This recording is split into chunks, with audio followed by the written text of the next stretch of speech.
शजरस्तान के जंगल में कालू कौवा सबसे बाखबर परनिदा था, क्योंकि उसे कान लगाकर दूसरों की गुफ्तगू सुनने की बुरी आदत थी।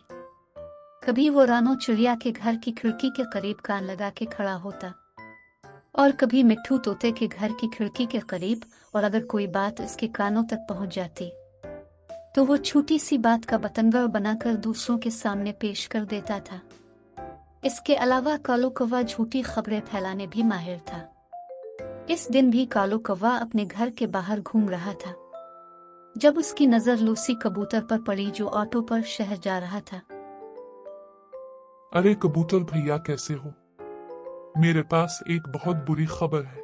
मैं ठीक हूँ कालू भाई। मुआफ करना कालू भाई, मैं जरा जल्दी में हूँ। शहर से सब्जी और सामान लाना है। यूं लूसी कबूतर बात सुने बना ही चला जाता है, मगर दूर खड़े मिट्ठू तोते ने कालू की बात सुन ली। इसने हैरानी से कालू कौवे से खबर के बारे में पूछा। क्या बुरी खबर है कालू भैया? तोते की बात सुनकर पास से गुजरने वाले कुछ और परिंदे भी जमा हो गए। खबर यह है कि बुखारा में नया बुखार आया है। जो खरबूजा खाएगा या इसके पास से गुजरेगा, इससे खारिश और बुखार होगा। ये सुनकर सारे जानवर डर गए। खौफ की हालत में बुलबुले के मुंह से निकला, अब क्या होगा कालू भाई? मुझे नहीं मालूम।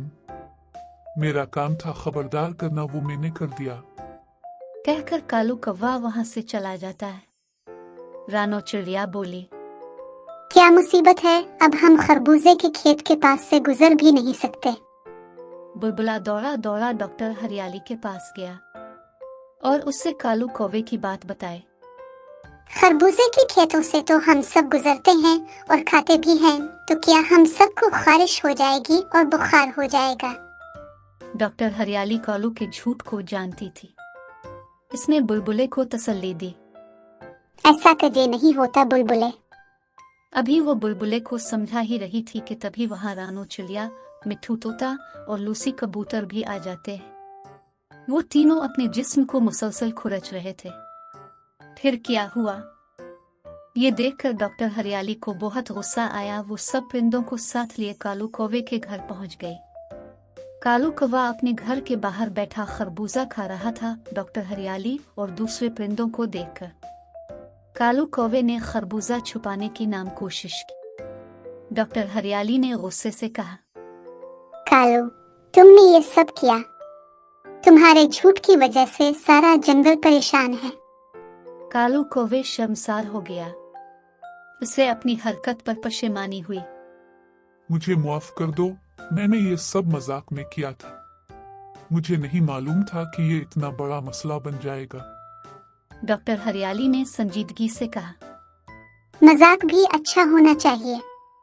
तुम्हारे झूठ की वजह से परिंदों में खौफ और बेचैनी फैल गई। ये दुरुस्त नहीं है। कालू कौवे ने सबसे मुआफी मांगी। इसने वादा किया कि वो अब से कभी झूठ नहीं बोलेगा। डॉक्टर हरियाली ने सब परिंदों को तसल्ली दी कि खरबूजे से कोई बीमारी नहीं होती। ये सिर्फ कालू का झूठ था। अब तो शजरस्तान के जानवरों ने भी ये सबक सीख लिया था कि सुनी सुनाई बातों पर यकीन न करें और न ही झूठी खबरें फैलाएं।